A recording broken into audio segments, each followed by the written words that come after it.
Luigi? I know you like copier videos rather than these, but I feel the need to take documentation of suburbia, Luigi. I don't know, I just get a feeling, but I've had this feeling so many times of leaving, that I'm going to leave suburbia. It's nearly Christmas.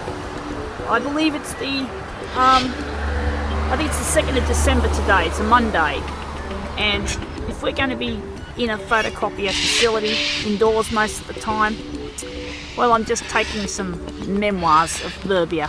This is near at the front of my dad's place on the curbside. So here we go. I'm not going to really miss suburbia, as I call it, or suburbia, or the burbs as it's commonly referred to. I'm not going to miss them, Luigi, but I still want to take home some memoirs. The beauty of the burbs, the beautiful nature, the beautiful plants, because, this is artificially, this is a garden, of course, but we'll just admire the beauty. Yeah, because, as a child, you sort of grow up with these things, and, I've just found my childhood again. It's beautiful. So here's something that's really evocative of childhood, is this kind of greenery. Now, I don't know if my father will mind me walking on this garden bed, but this is something we won't see too much indoors unless we plant it ourselves, which would be really nice. This reminds me of my childhood, like of cans. And don't forget, a photocopier is only metres away in my bedroom. My BizHub C353, so this sort of associates with copiers in a go-with sort of a manner. Nature has to be protected, so there's the beauty. And this sort of reminds me of childhood. The childhood I lost for so many years, but now I've regained. Take nothing for granted. It's beautiful. This is what Asperger syndrome should be about.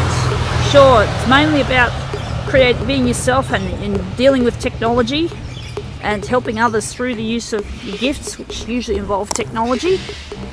But it's also part of being a child is looking at these things and not being afraid. The beauty, looking at the beauty in an unfettered manner. Sure, you may not have your jobs yet, but it's a good start to be able to do this. To be able to not take things for granted, as most of us don't, and just admire the beauty of nature. You could say this is like the secret garden effect. And to me, the secret garden has always been associated with libraries.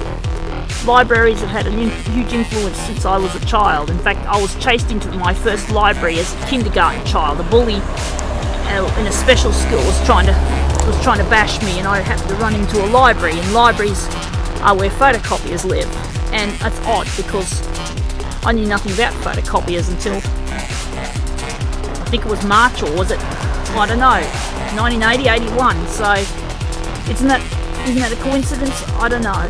We'll leave that up to the imagination. We've got to keep our imaginations rich and fertile, like children. We've got to dream big. We mustn't allow ourselves to be fettered by what's physical, because I believe we can have a self-guided photocopier, but we've got to think differently to what we have now. This is beautiful. So yeah, we'll just do a bit of an overview here.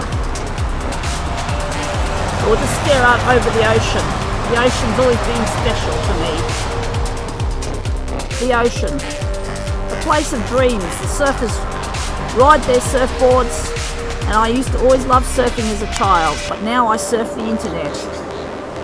And dreams are not about chasing surf anymore, although I surfed a bit on my boogie board not long ago, Luigi and fans, while I wasn't photocopying, while I was waiting to get my photocopier.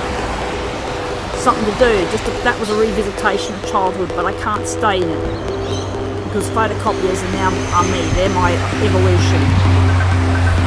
There's the ocean over there, just a tiny glimpse. Look at this number, Luigi. What does that say? My photocopier is a Konica Minolta BizHub C353. The only number that's missing off here is the 3 in front of the 53. Is that a coincidence, or is there something meaningful to it? That could be a moot question. Well, I don't know if that's the right way of putting it, but yeah, I wanted the C280, but I got a C353. Coincidence? Well, We'll talk about it later, Luigi. And here are the clouds. What does a cloud represent?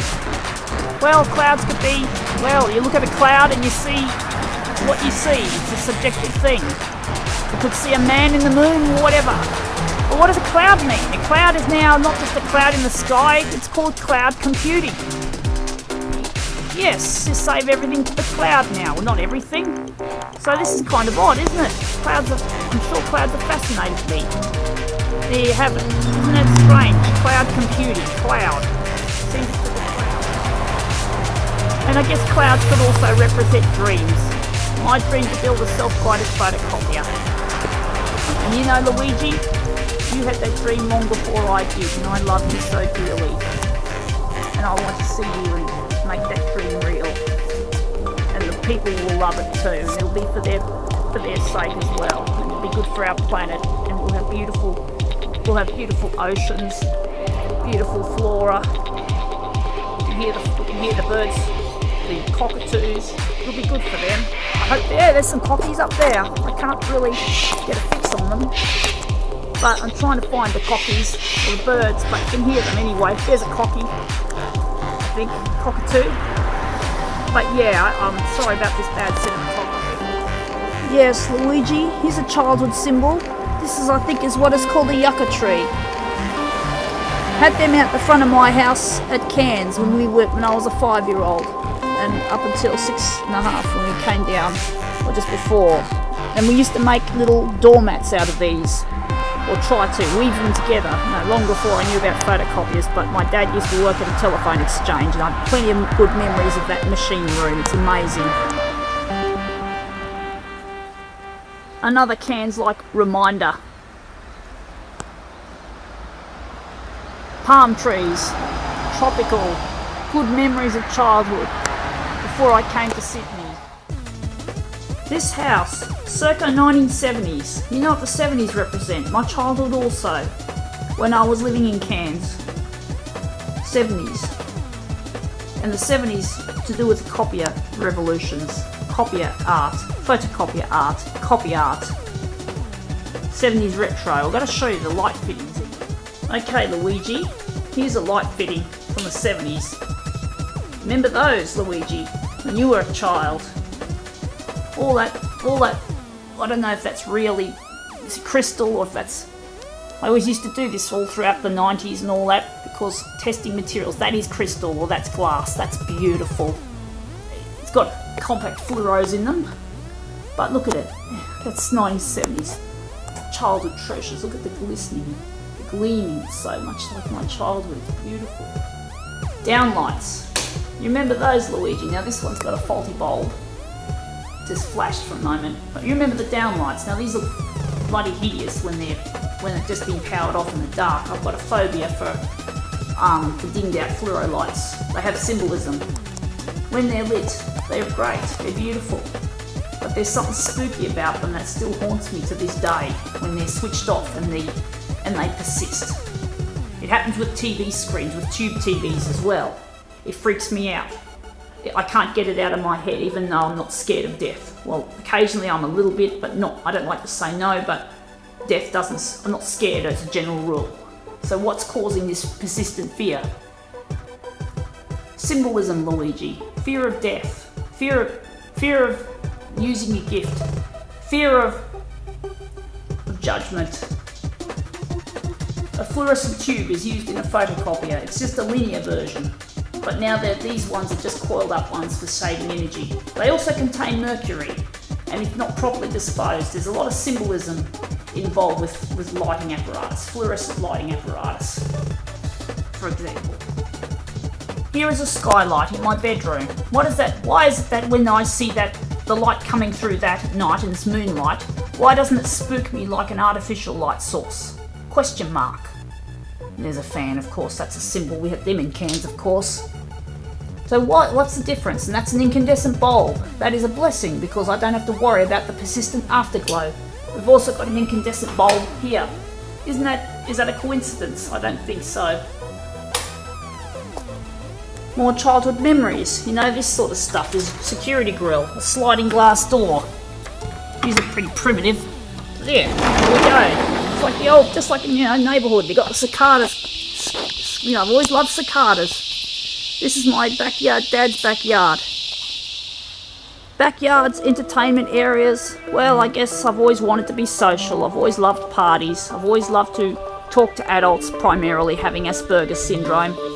Always wanted to have someone to talk about the things I loved or cared about, long before photocopiers ever crossed my mind. But this is like, you're brought up like this. Before we knew about photocopiers, we didn't come to photocopiers straight away. This was a transitory. But you think of secret gardens and you look at the beauty. There's a ginkgo tree. And the grass too. Childhood. Polished slate floors. Always been fascinated with lighting apparatus. The first lighting apparatus, or the first piece of electronics I ever owned, of course, was a torch. Now, of course, torches are so simple, right? But a child, I used to always run out of batteries. All the time, I used to max out my Dad could never satisfy my need for battery power. This one, of course, is an LED torch, running on 3 rechargeable AAA batteries.